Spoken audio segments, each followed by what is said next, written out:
శ్రీ గురుభ్యో నమ.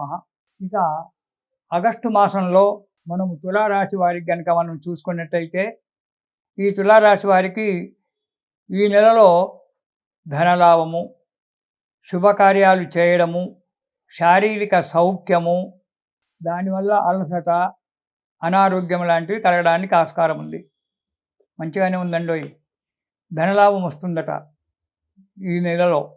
ఏది మన తులారాశి వారికి శుభకార్యాలలో పాల్గొనడం జరుగుతుంది. శరీరం సౌఖ్యంగా, మనసు ఆనందంగా ఉందంటే శరీరం కూడా ఆనందంగానే ఊగిపోతూ ఉంటుంది, ఆనందంగా ఉంటుంది. ఇక దానివల్ల కొద్దిగా చేసే కార్యక్రమాల వల్ల దానివల్ల శరీరం అలసిపోవడము, అలసటగా ఉండడము, కొద్దిగా అనారోగ్యం అనేటువంటిది ఏర్పడడానికి ఆస్కారం ఉంది. ఇక తులారాశి వారికి ఆగస్టు మొదటి వారంలో కనుక మనం చూసుకున్నట్టయితే భూలాభము. భూమి కొనడానికి, వ్యవసాయ భూమో లేకుంటే ప్లాటో ఏదైనా సరే భూమి, ఆ భూమి కొనడానికి ప్లాన్ వేస్తారు. అది కూడా సూక్ష్మ బుద్ధితో పనులు చేయడం ప్రారంభిస్తారు. అంటే భూమి కొనడం అంటే అక్కడ ప్లాట్ ఉంది, వెళ్ళి కొందాము అనేటువంటి ఒక ఆలోచనలో కాదు. అక్కడ భూమి ఉందంటే కొన్ని డబ్బులు కట్టి కొనడం కాదు.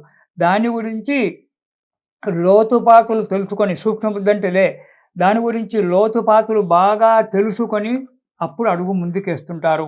ఈ మొదటి వారంలో శత్రువులపై జయం కలుగుతూ ఉంటుంది. ఎవరికైనా రుణగ్రస్త యోగం ఉంటే వాని డబ్బు వాని మొఖాన కొట్టేసి హాయిగా రుణ విమోచనం చేసుకొని సుఖంగా ఉండడం అనేటువంటిది జరుగుతూ ఉంటుంది. ఎక్కడ చూసినా, ఏ కార్యక్రమంలో అడుగుపెట్టినా ఈ తులారాశి వారికి ఈ శ్రావణ మాసంలో ఆగస్టు మొదటి వారంలో శుభంగానే ఉంటుంది.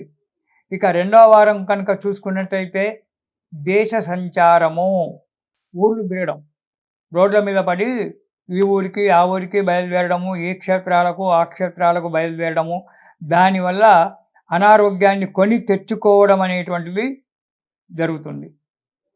అంతేకాకుండా సమయానికి పెట్టుకున్నట్టు కార్యక్రమాన్ని సమయానికి ఊర్లో లేకుండా పోవడం వల్ల కార్యభంగం ఏర్పడడం కూడా జరగడానికి ఆస్కారం ఉంది. రుణగ్రస్తులు రుణం ఇచ్చినటువంటి వారి చేత బాధపడము, చిట్టు తినడము, బాధపడడం జరుగుతుంటుంది. ఇది ఎప్పుడు మనకు రెండవ వారంలో. ఇక తులారాశి వారికి మూడవ వారం కనుక మనం చూసినట్టయితే దొంగల వల్ల కానీ, అగ్ని వలన కానీ భయము ఏర్పడుతుంది. అగ్ని అంటే నిప్పు ఒకటి కాదు. ఈనాడు మన ఇళ్ళల్లో ఎక్కడ చూసినా నిప్పు అనేటువంటిది ఉండదు, అగ్ని ఉండదు. కరెంటే అగ్ని. కాబట్టి ఈ విద్యుత్ శక్తి వల్ల కానీ, లేదా ఏమైనా ఈ కట్టెల పొయ్యిలు ఏవైతే ఉన్నాయో నిప్పుతో పెట్టిన పొయ్యిలు, వాటి వల్ల కానీ కొద్దిగా ప్రాబ్లం వచ్చేటువంటి ఒక యోగం కనబడుతుంది. దానివల్ల భయంగా ఉండడం, కోపం పెరిగిపోతుంటుంది వీరికి, తులారాశి వారికి ఆగస్టు 3వ వారంలో. ఈ కోపం పెరగడం వల్ల హద్దుమీరి ప్రవర్తించడము, దానివల్ల కొన్ని కష్టాలు రావడం అనేటువంటిది జరుగుతుంటుంది. ఏ పని చేద్దామన్నా కానీ అధైర్యం, నేను చేస్తానో లేదో, నా నుంచి అవుతుందో కాదో అనేటువంటి ఒక ఆలోచన భారం చేత కాలం గడిపోవడం అనేటువంటిది ఈ 3వ వారంలో ఈ తులారాశి వారికి జరగడానికి ఆస్కారం ఉంది. ఇక 4వ వారంలోకి కనుక మనం ప్రయాణం చేసినట్టయితే ఈ 4వ వారంలో కూడా వీరికి కార్య విఘ్నము, చేసేటువంటి ఒక కార్యక్రమాలలో విఘ్నం ఏర్పడము జరుగుతుంది. దానివల్ల మనోవిచారం ఏర్పడుతుంది, బంధువులతో విరోధం ఏర్పడుతుంది. ఎందుకంటే డబ్బు దగ్గర లేకపోతే అంతా శత్రువులే. డబ్బు ఉన్నవాడు అందరికీ కనబడతాడు, డబ్బు లేనివాడు పక్కకున్నవానికి కూడా కనబడట. అది అదృశ్య రూపంలో ఉంటాడు, ఎవరికి కనబడడు వాడు. అలా అదృశ్యంగా ఉండడము, మనం మాట్లాడిస్తే కూడా మన డబ్బు లేదు కాబట్టి మనం మాట్లాడిస్తే కూడా ఎదుటివాడు మాట్లాడకుండా ఈసడించుకొని వెళ్ళిపోవడం అనేటువంటి జరుగుతూ ఉంటుంది 4వ వారంలో.